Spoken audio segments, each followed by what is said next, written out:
আসসালামু আলাইকুম এভরিওয়ান। আজকে আমি আবায়ার সাথে অনেক সহজ এবং ফুল কভারেজ একটি হিজাব স্টাইল নিয়ে চলে আসলাম। আশা করি এই হিজাব স্টাইলটি আপনাদের কাছে খুবই ভালো লাগবে এবং যারা সবসময় আবায়া ক্যারি করেন তারা এইভাবে হিজাব পরে ফেলতে পারেন।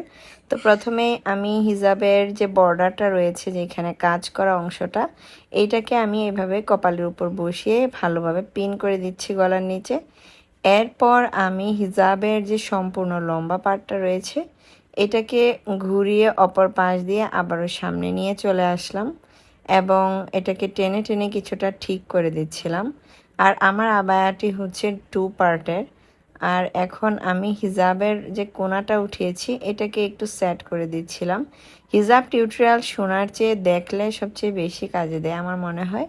মানে হচ্ছে দেখেই বুঝে নেওয়া যাবে কিভাবে হিজাবটা পরা হয়েছে। আর আমার এই আবার ফেব্রিকটা খুবই সুন্দর, একদম শিমারি একটা গ্লেজ দিচ্ছে। আমার তো এই কালারের বা এই ধরনের কাপড় খুবই পছন্দ, একটু পার্টি পার্টি লুক দিচ্ছে আর কি। এখন এই যে এখানটায় 2টা লেয়ার হয়েছে, এই পাশে আমি পিন দিয়ে ভালোভাবে আটকে দিলাম। তো এখন আপাতত উপরের অংশটা আমার সেট আপ করা হয়ে গিয়েছে। এরপর আমি এই যে এটাকে টেনে টেনে ভালোভাবে কভারেজ দিয়ে নিচ্ছিলাম। আর এই যে হিজাবের যে সম্পূর্ণ লং পার্টটা ছিল, এইখানে এই পার্টটাকে আমি খুব সুন্দরভাবে সেট করছি। এই যেভাবে পেঁচিয়ে পেঁচিয়ে আমি এইখানে একটা পিন দিয়ে আটকে দিব। আশা করি আপনাদের কাছে খুবই ভালো লাগবে। আর পিছনে এভাবে কভারেজ দিয়েছি আমি শুধু গলাটুকু, বাকি অংশটাকে আমি সামনে নিয়ে চলে এসেছি। এখন আমি এখানে একটা পিন দিয়ে ভালোভাবে আটকে দিব। কিভাবে করলে সুন্দর লাগবে সেটাই বারবার দেখছিলাম। এখন আমি এখানে একটা পিন লাগিয়ে দিব।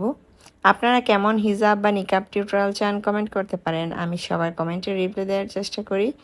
এবং বারবার রিপিট একই ধরনের হিজাব স্টাইলের কমেন্ট কেউ করবেন না প্লিজ, কারণ আমার ইউটিউবে অনেকবারই আমি এরকম টিউটোরিয়াল দিয়েছি, আবারও তারা সেম ধরনের কমেন্ট করে, যেটা আমার একদমই পছন্দ না। কারণ একই রকম হিজাব স্টাইল বা ভিডিও আমি বারবার আপলোড করতে ভালোবাসি না। যাই হোক, এখন এই হিজাবের যে অংশটা রয়েছে এটাকে এভাবে কাঁধেও তুলে নেওয়া যায়, আবার সরাসরি ছেড়ে রেখেও ব্যবহার করা যায়। আমি যেহেতু ফুল কভারেজ হিজাব পরি, তাই আমি এখন সামনের এই অংশটাকে কাঁধের উপরে উঠিয়ে দিয়েছি এবং এখানে একটা পিনের সাহায্যে আটকে দিচ্ছি। এই তো আমার হিজাব, আজকের হিজাব টিউটোরিয়ালটি ভালো লাগলে অবশ্যই লাইক করে দিবেন এবং কমেন্টে জানাবেন কেমন লাগছে আমার আজকের টিউটোরিয়ালটি। আর পরবর্তী ভিডিও দেখার অনুরোধ রইল। আপনারা সবাই আমার চ্যানেলে সাবস্ক্রাইব করে রাখবেন এবং আইডিতে ফলো দিয়ে রাখবেন। আজকে এই পর্যন্তই, সবাই ভালো থাকবেন, সুস্থ থাকবেন। আল্লাহ হাফেজ।